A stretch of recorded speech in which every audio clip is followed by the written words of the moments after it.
पन्नू पूरा ना गुरुपतवंत सिंह जड़े सिख जी ए संपूर्ण रूपे भारतीय गणमाध्यम पर जड़े चर्चित व्यक्तित्व।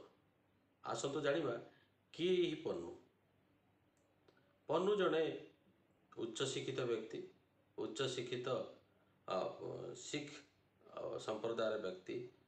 से पंजाब यूनिवर्सिटी ग्रेजुएशन करछंती एवं से पेशार जन वकिल मध्य।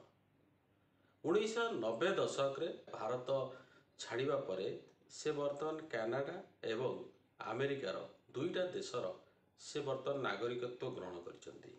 तेबे कथा उठुची पन्नू को नहीं विवाद कहीं, कारण पन्नू होचंती खलिस्तानी ग्रुप रो जो आतंकवादी संगठन कहुच्छी खलिस्तानी ग्रुप विच्छिन्नतावादी संगठन ताहार नेतृत्व नौकरी पुणी विदेश माटीरू।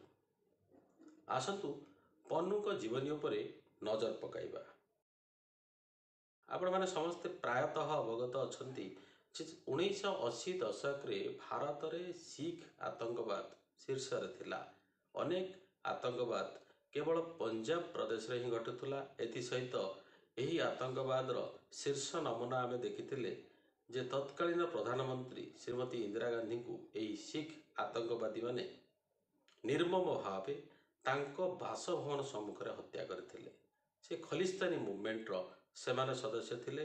खलिस्तानी मूवमेंट रो प्रथम एवं एकमात्र दाबी थिला जे पंजाब को भारत रु अलगा करी एक स्वतंत्र राष्ट्र मान्यता प्रदान करिबा, जहार ना रहिबो खलिस्तान।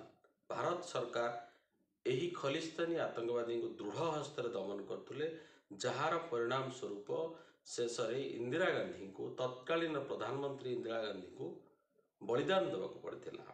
पुणी थर उठी से खलिस्तान प्रसंग। एथर शीर्ष आतंकवादी मान्यता नहीं सामना को आसी गुरुपतवंत सिंह पन्नू। भारतीय पंजाब रो खनकोट बोली गोटे छोट गाँ अच्छी, से जन्म नहीं पन्नू एवं पंजाब यूनिवर्सिटी रु से 1990 दशक रे ग्रेजुएशन हासिल करथिला एवं तापरे लॉ डिग्री मध्य हासिल करथिला एवं तत्परे से कनाडा चली जाइथिला।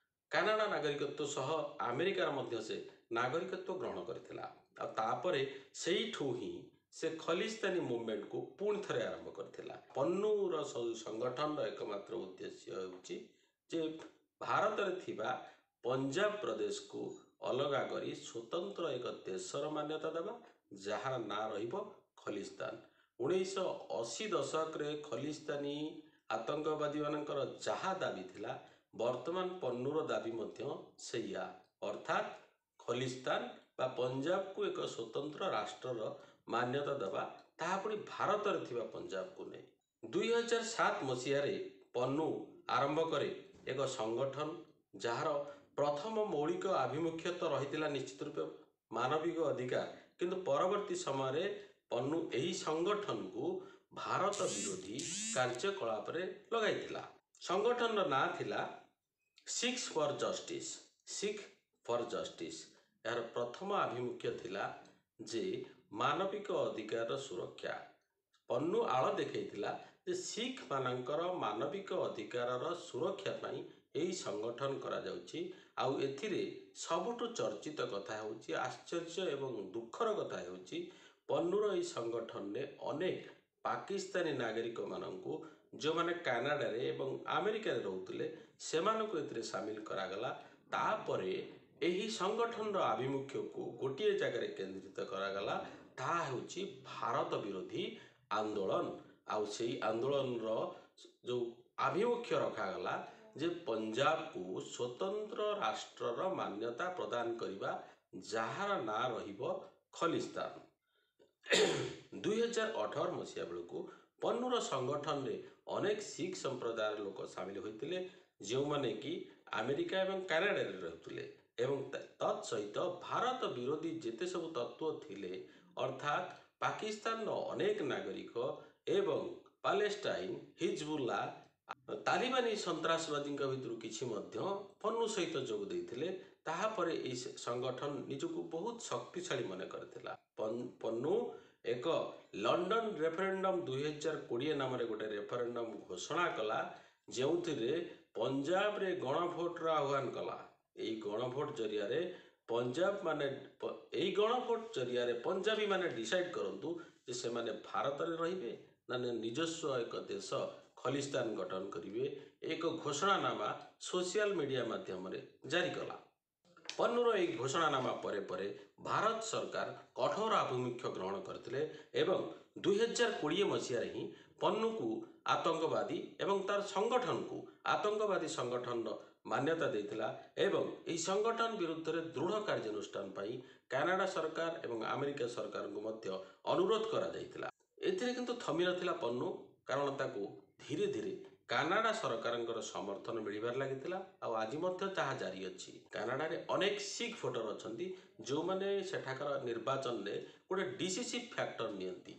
तेणु सिख मानू संतुष्ट करने कानाडा सरकार पन्नु को परोक्षर समर्थन कले, जहाँ भारत आदौ ग्रहण कर पारला नहीं, जहाँ फल वर्तमान समय कानाडा एवं भारत मध्य संपर्क तिक्ततार शीर्ष रे पहुंची। सिख दंगा को आड़ करी पंजाबी मानू पुणी थे भारत विरोध में बा भारत में रोहुआ भारतीय मानू भारत विरुद्ध में उस्केवा को चेष्टा करुच्ची।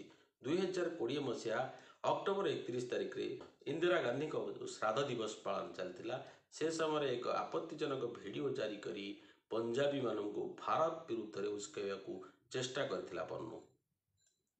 सबुठ बेसी दुखर कथा थिला 2020 मसीह जो चाइना भारत आक्रमण कला। गलवान ने जो युद्ध परिस्थिति सृष्टि होता चाइना और भारत भितर, से पन्नु खोलाखोली भाव में चाइनार राष्ट्रपति जिनपिंग को फोन करी एवं सोशल मीडिया रे तांको समर्थन करथिला। भारत विरुद्ध रे से जो कार्यानुष्ठान नौचंती ताकू मध्य समर्थन करथिला एवं प्रशंसा मध्य करथिला। आ सबुठ आउ एक बड़ कथा होउची जे लद्दाख रे जो भारतीय सैन्य मानकर कार्यानुष्ठान थिला चाइना सैन्य मानक ऊपर, जो चाइनार अनेक सैन्य मृताहत होते, से समय यही पन्नु भारत सरकार को कड़ा भाषा रे निंदा करथिला, चाइना सरकार को समर्थन करथिला। सेही पन्नु एवं विभिन्न प्रकार उपाय भारत सरकार को धमक दौची, भारतीय मानू भयभीत करने को चेष्टा करुच्ची। निकटरे भुवनेश्वर रही डीजीपी सम्मेलन में अघटन घटे बोली यही पन्नुर धमक पर सुरक्षा को कड़ाकड़ी कराइथिला। हुए तो निकट भविष्य में किसी अघटन घटी पारे से भली आशंका मध्य रही। तेबे यही पन्नुर यही हीन चक्रांत को किभली भाव में व्यर्थ करा से नहीं भारत सरकार तो तांको प्रयास जारी रखिछंती। आमे माने मध्य समस्ते सतर्क हवा, आतंकवाद को समूले विलोप पाई प्रयास जारी रखिबा। नमस्कार।